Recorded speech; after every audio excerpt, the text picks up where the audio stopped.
itaas mo ang pangarap ko, lalo na sa mga anak.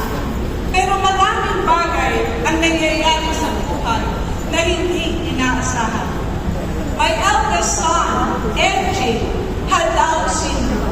Mongoloid po siya at meron po siyang congenital heart disease. May butas po ang puso niya. Wala pa po kami niruli sa CFC when I gave birth to him in 1984. For a while, I suffered in silence when I learned of my son's disability and his congenital heart disorder.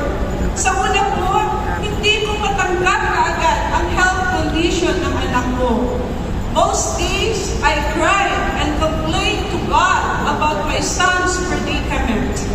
Nagsimula po ako nagdasal sa mahal na Birhen. Nag-aral tungkol sa kanyang buhay. She guided me to pray the Holy Rosary daily with devotion.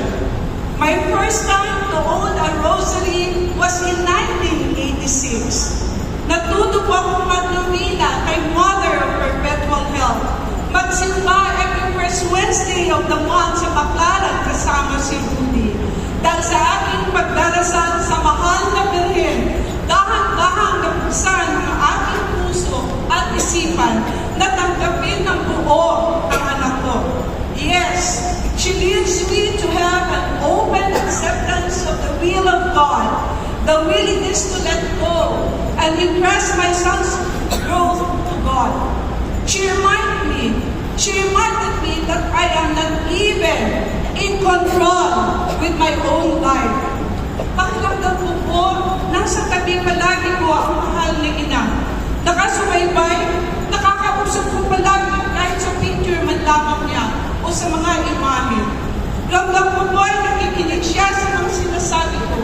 Unti-unti ay naging maayos ang lahat.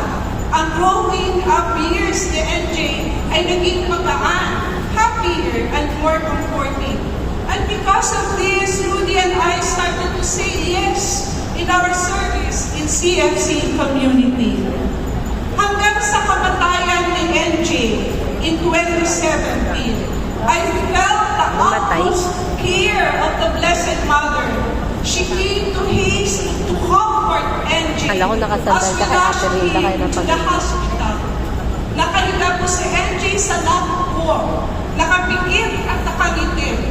While traveling to the hospital, Rudy and I prayed and singing the Hail Mary and our Father, assuring NJ that everything would be alright.